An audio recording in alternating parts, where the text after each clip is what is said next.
Welcome to the Tech Blog Writer Podcast, your guide to future tech trends and innovation in a language you understand. Now, over to your host, Neil Hughes.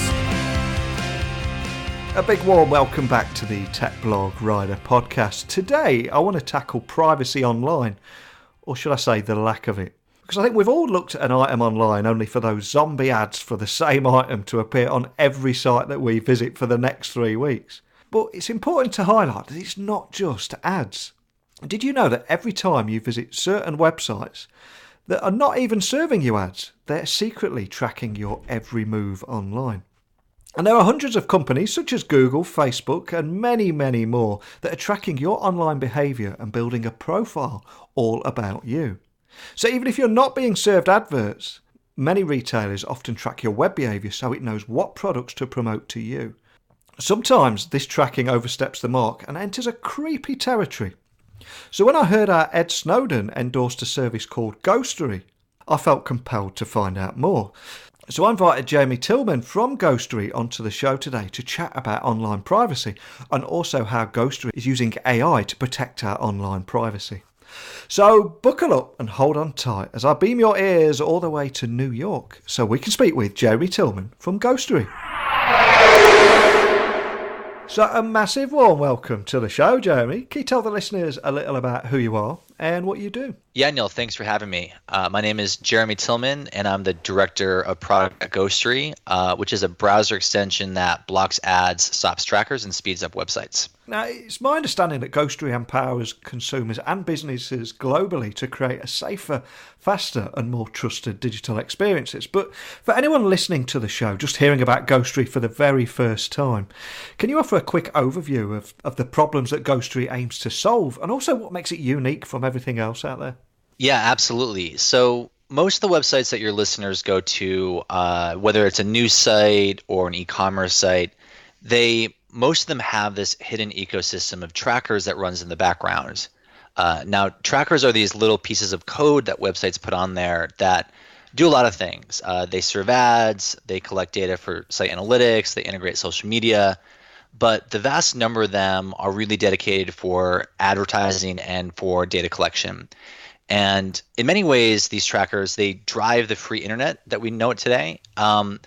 But what we've come to find is that this so-called free internet comes with a very real cost to individuals. And the first cost is probably one that people are pretty familiar with, which is all the ads that they come across on websites. And sometimes ads can be subtle and relevant and pretty good, but other times I'm sure a lot of people can think of examples where they're intrusive or annoying or not relevant or in some cases creepy. But to some degree, users think, okay, if there's a free website, these ads are the price that I'm paying to visit this website. But what we've also found is that there's some hidden costs that are unseen to the user. The first of which is that this ecosystem of trackers runs in the background and really chews up a lot of bandwidth and really slows down websites to the point where it might take 10, 20, or 30 seconds for a website to load instead of 2, 3, or 4 seconds that it should. But probably the bigger hidden cost is the data collection that's happening. So these trackers, they can collect data about your browsing behavior, about your shopping history, but also some really specific personal information such as your age or name or gender or religious beliefs or political leanings. And they collect this data to build some pretty detailed profiles. And dozens of companies do this across the web, and they use these profiles to target you with ads that they think are going to be more likely for you to click on. But in the process, they've really harvested what can be some really personal information. We see this as a sort of a tax that these trackers place on the internet experience, and Ghostery tries to solve that problem and really lower the cost to users so that the free internet isn't quite so expensive. And we do this by detecting and blocking these trackers, which prevents these ads from loading and the data collection from happening and really speeds up websites in the process. And we're pretty unique in the space. We're not just an ad blocker or a tracker blocker. We actually do this with a combination of a blocklist technology with an AI-powered tracking protection so that we provide complete privacy protection, even if for some reason you choose not to block ads or trackers in the process. So as users, I think it's safe to say that we've all searched online for a particular product, only for it to then appear on every single site that we visit for the next few weeks. But do you think that most people are completely unaware that every time you visit a website, there's a good chance that the companies such as Google, Facebook, etc. are actually deploying that tracking tool that you speak of there to record what we're looking at and build that profile of what we do on the internet? Do you think most people are unaware of that? I think most people are largely unaware of that, or at least they've got some naive thoughts about what's happening. What we found is most users have an intuitive sense that data is being collected about them, especially Google and Facebook. They know that these two companies are probably collecting quite a bit of data.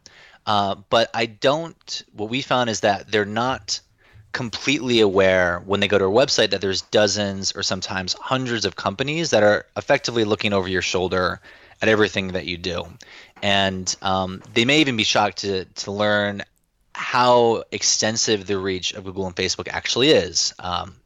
We did a study in late 2017 called Tracking the Trackers. And what we found was that Google-owned trackers were on 60% of all page loads, and Facebook-owned trackers on 27%. So the vast majority of websites that users go to have either Google, Facebook, or both of those companies tracking their behavior. And that is a pretty exhaustive reach. And if you imagine the number of things that you do online, and if you say even half the time Google is there or Facebook is there, they can build some pretty intimate profiles about you.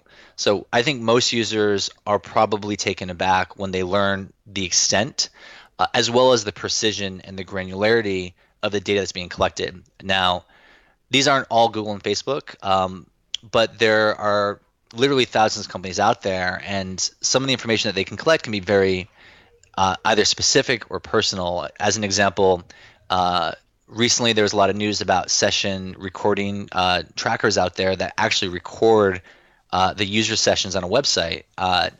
This can be pretty alarming if that website has some sensitive information, whether it's your medical history or your credit card information. So it's not just Google and Facebook. Those are the two biggest ones, but users are pretty shocked when they learn the extent to which they're being tracked online. Now, this has not happened to me personally, but I have had a number of friends that remain convinced that if they're talking about, let's say, I need a white van, I need to hire a white van, they've not posted this on any internet site, anywhere at all, but they're convinced that their Facebook account or the microphone on their computer or phone is picking up keywords and listening because they've had conversations about white vans, and then all of a sudden they're bombarded with advert for white vans. Is this just urban myth, or have you heard any stories about that? You know, we haven't come across any situations in real time where a tracker has turned on a microphone. I do think as in-home smart speakers like Alexa and Google Home gain more popularity, you do have to think about what information is being mined from what you're saying out loud. I mean, these machines are on and recording pretty much all the time, and you really don't know. You don't know who might be there with you on these websites. What's probably happening is there's probably some pretty subtle indicators in their online behavior that whether they're looking for something or the pages they go to, and when they finally say those things out loud, they're surprised at how good companies are at anticipating what they want. I think one of the sort of apocryphal examples that kind of illustrates this is the company that can anticipate or predict when a woman is pregnant based on the sites that she goes to, even before she tells her family or friends. And as the legend goes, this woman might receive, ads or emails for diapers and other baby products, and she herself is just learning that she's pregnant. So there are subtle cues in your behavior that could give companies the information they need to anticipate your next move and hit you with that ad before you even know that you want it. In fact, that's kind of their goal. If they can be there when you discover that you want something that they know you're going to buy. Wow, that's fantastic. And a little bit unnerving at the same time. It really is, yeah. Now, I recently read that Ghostery is Ed Snowden's favourite ad blocker. I mean, can you tell me a little bit more about that? Did that take you by surprise? Yeah, it was really cool. So this happened at the 2014 South by Southwest. So it was it actually predates my time at Ghostery by a few months. So it's always been part of our myth and lore. But it's really humbling when somebody who's so synonymous with the privacy movement lists Ghostery among the tools that he uses to keep himself private.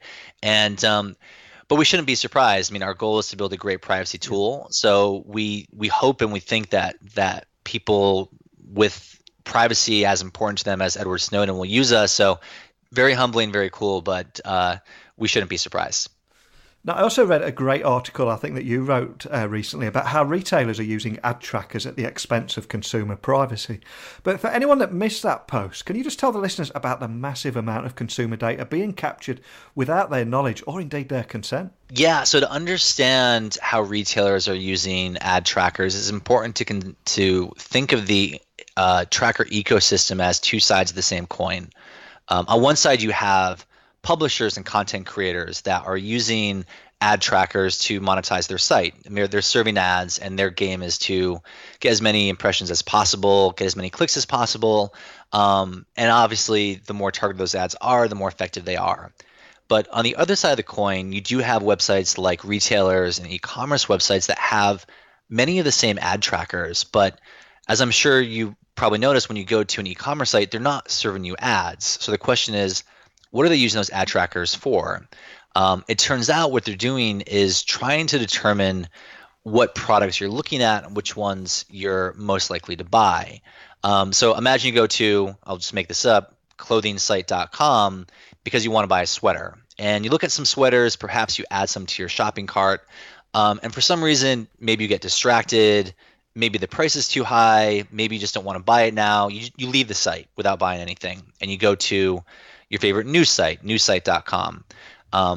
You will probably notice that that sweater you were just looking at follows you to the next page as an advertisement. It may be the same color, it may be the same brand, because what has happened on that previous site, you were actually slowly building up a profile for one of the ad trackers, or probably multiple ad trackers that were on the page.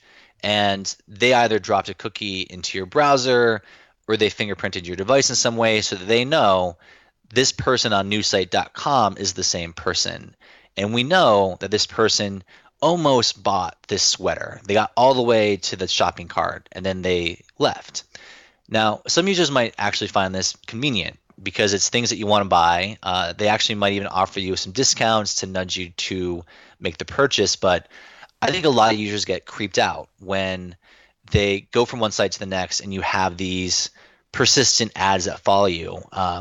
Even more so when you buy the thing. I think sometimes people get these zombie ads that follow you for weeks or months after you buy the product, and you think to yourself, what do I have to do to make this go away? But there's other instances where the ads that you see are for things that you don't want to be broadcast to the world. One common example is somebody looking for an engagement ring. And there are a lot of really valid reasons that you don't want that fact broadcast back out at you on all the websites you visit. Namely, if you want to keep, this a surprise to your would-be fiance. But every time you go to one of these websites, they're collecting as much as they can to try and predict exactly what you're going to buy or likely to buy next. And it's not just what products you might want to buy. It may be some really personal things about you.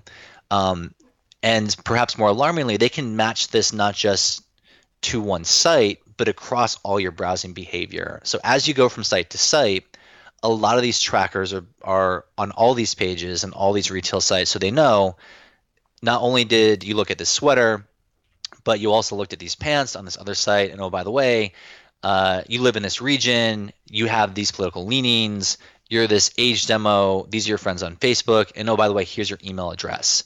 And all these things can be combined into one profile that can feed not just one company, but multiple companies to target you, to advertise to you, to market you, or to just buy and sell the data, sort of on the open market that exists between ad technologies. So it can be really alarming. I think it's these technologies, they're useful and very valuable to companies, especially to help them make money, but it comes at a very real cost to user privacy.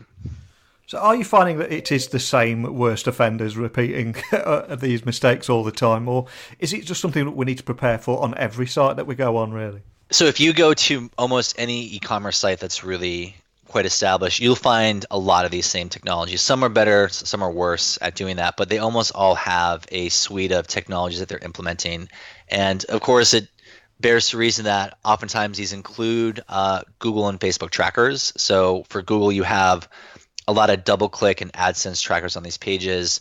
For Facebook, you have their custom audience tracker on a lot of these pages. And obviously, they're trying to build out profiles to advertise on their own networks and in their own ecosystems. But there's also other third parties that are pretty big and pretty extensive in their reach. So one example is Quantcast, which offers a tracker to websites to provide insights for themselves, but they also sell an advertising targeting tool that is available to pretty much anybody who wants it and can use the data that they're packaging and selling as part of their product. So the reality is that a company or a tracker doesn't even have to be there to get access to your data in some way, shape, or form and target you. So it's easy to blame one or two of these bigger companies as the worst offenders, but there's literally thousands of companies out there doing very similar things. Absolutely. So I think we know what the problem is and we've all experienced it. But if anyone is listening and they're tired of being tracked online, can you talk them through how Ghostery's new AI tool actually works and how to get the most out of the platform? Absolutely. So prior to our most recent version of Ghostery that we launched this past December, we had a traditional block list technology that we use to detect and block trackers. And this technology is actually really powerful and effective. And the way that it works is you have a list of trackers. And our list, we have thousands of companies and many more thousands of trackers in our database. When we go to a website, we scan the site, we look for those trackers, we detect a tracker on our list, and a user can block it. And it can be really effective because you're blocking the tracker right at its root. You basically prevent it from not just sending data, but receiving data. So any ad or technology that it would load is pretty much cut off, and none of your data can be transmitted in the process. While this is a really effective approach, the block list technology does have two pretty big limitations. The first is that the tracker ecosystem changes every day, and it's a bit of a cat and mouse game to make sure that your list is up to date. And inevitably, there's going to be trackers on any given day that we just haven't added yet. And if we don't know about them, we can't detect them and you can't block them. So that is a pretty big gap in the protection of a block list approach. The other is that there are some websites that require the use of trackers to work properly. And when you block that tracker, it prevents the site from working the way that it should. Now, we have a feature in our product that actually automatically will allow and unblock those trackers so that it works properly. But when you do that with a block list approach, those trackers have free reign to do whatever. And that might include sending data to a server somewhere about you. So those two limitations are pretty much the gaps in the protection that block lists can provide. What we did with our most recent release, Ghostery 8, is we incorporated a AI-powered anti-tracking technology developed by our parent company, Clicks. And what this technology does, there's two things it does that are really quite innovative. The first is that it can detect trackers in real time. So even if a tracker is not on our list, the AI-powered tracking protection can learn in real time what's a tracker and what's not, and effectively detect that tracker. So that means that even if there's not a tracker on our list, we can still detect it. The second thing is that it can determine if that tracker is sending unique information back to its company. So for example, we can determine if it's sending an email address or a telephone number or a unique member ID, basically anything that can tie you to the browsing session. And not only do we detect that, but we scrub it so that we basically remove the data points that might be sent to the third party. So in this way, the AI-powered anti-tracking complements the block list really, really well, in that anything that's not caught by the block list or not blocked by the block list will still be detected and protected 100%. So that's the new thing in Ghostery 8, and it's something that is it really does raise the bar in privacy protection. So if we do have anyone listening in the advertising industry, so I've got to ask, what do you think about the larger debate around ad blockers and their impact on various industries, such as media, that primarily rely on that advertising revenue to survive? So at Ghostery, we believe in a free, open, and private internet, and we recognize that as part of that, there needs to be mechanisms in the online ecosystem for companies to make money. And as a product company, we empathize with people. They need to pay their employees. They need to keep the lights on. And it's fair to say, if you're going to create this content, if you're going to create something of value, you should have a right to earn money from that. And what we found is that advertising has evolved to be a really effective mechanism in the marketplace. It is, to this day, still the most effective way for companies to make money on their content without charging users directly. But at the same time, it may help produce a free-ish internet and an open-ish internet, but it's definitely not a private internet. And what we see is on any given website where a user is reading some sort of content or viewing some sort of content, when you think about this in terms of a transaction, and you think about what is the value that the user is getting and what is the cost that the user is paying, what we found is that there's an imbalance in this transaction. And there's actually a knowledge asymmetry because the user really doesn't know the price that they're paying. It's almost as if you were to go into a store, grab a product, give the cashier your wallet, and then have no idea how much money was taken out of it. So the first step, and we think this is really important for tools like Ghostery, is providing more transparency to the user so they know exactly the costs of the content that they're trying to consume. What tools like Ghostery also do is they also give not just more knowledge to users, but also more bargaining power, because you now have the ability to effectively make a counter offer. If you say, on this given web page or for this article, this is the cost of the page, my counter offer is going to be something lower than that. And sometimes that counter offer is zero. And you might say, look, for this article, I'm going to block all the ads, I'm going to block all the trackers, and because otherwise I think the cost is too high. What we've seen is a lot of websites in response have put up these so-called ad block gates. They have essentially made their own counter offer on top of that, where they say, hey, your offer 0 is not accepted. Please whitelist our site and pay us the cost that we determined beforehand. So this, I think, is actually all really great and really healthy for the relationship between publishers and users, because it introduces explicit decisions into the transaction process. You know, the user gets to decide, is the cost too high? If the website is requiring that I turn off my ad blocker or whitelist the site, am I willing to pay that price?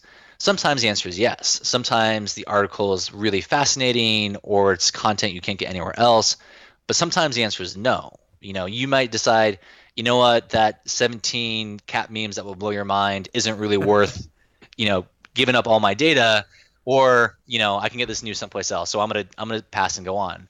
So you're seeing, I think, these tools providing this better negotiation mechanisms, and it's empowering users to have a little bit more bargaining power.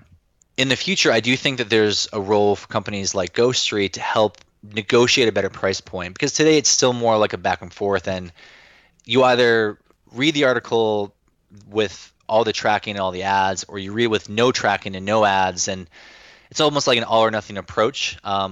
It stands to reason there's probably a price point in between where users are more willing to, say, have an ad light experience for an article rather than an ad heavy experience. And perhaps there's a way to negotiate that. But all that being said, I know a couple of years ago, ad blockers were seen as an existential threat to publishers, and there's probably still a lot of companies out there that are anxious or angry at companies like ours. But it's almost like Jurassic Park, life will find a way. I'm confident that there hasn't been widespread shuttering of websites out there, and I think we'll all continue to adapt and find the path forward that hopefully better respects users' privacy and their user experience.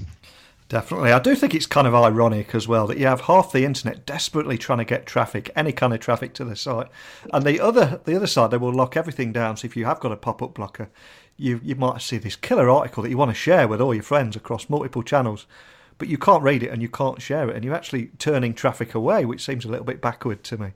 But it is a hard balance to get right, isn't it? I think it's hard. How do you quantify the value of a user that has an ad blocker on? Yeah. And I think a lot of publishers, they're finding that, hey, we'd rather have those ad blocking users visit our sites than have them go someplace else. Their attention and their ability to share still has value to us, even if we're not directly monetizing them with ads. So it'll be interesting to see how that shakes out over the next couple of years. Yeah, I mean, if anybody that goes on the internet on a regular basis knows if you find that article that you want to read, typically there is usually 100 others like it out there, isn't there? So it must be quite difficult to manage, especially when they keep locking it down like that, because you do just go elsewhere. Well, I know I'm a little bit guilty of doing that in the past. Absolutely, yeah. So what are your big goals and focus for 2018 over at Ghostery? So like any other good product company, we've got some pretty ambitious goals for the next year. First and foremost, we're working on a premium product. What we found with Ghostery is that there's a lot of our users that use this as an intelligence tool or a real-time analysis tool. It's really one of the most effective ways to learn about what the hidden internet is doing behind the scenes. And we really want to lean into this with more sophisticated features and functionality, and then package that into a paid product. So that's first and foremost what we're trying to do in 2018. Beyond that, we're continuing to work with our parent company Clix, that's CLIQZ. And in particular, we're looking for ways to further integrate Ghostery into the Clix desktop browser. So Clix has a really fantastic browsing alternative to the major browsers that bakes a lot of privacy features right into the browser. In particular, the Clix search function is a really effective and really powerful private search tool that does everything inside the browser. So anything you search for doesn't leave your machine and get saved on, say, the Google servers or the Yahoo servers. So if you prioritize searching for things in a way that preserves your privacy and looking for a pretty fully featured browsing experience, the Clix browser is really amazing. And we're looking to bring the Ghostery technology more deeply embedded into that so that we give users a top to bottom browsing solution that covers everything, not just what Ghostery does. And finally, we're also looking to revamp our mobile app. We have the Ghostery privacy browser for iOS and Android, and they're pretty standard browsers, but they come with the Ghostery functionality baked into it.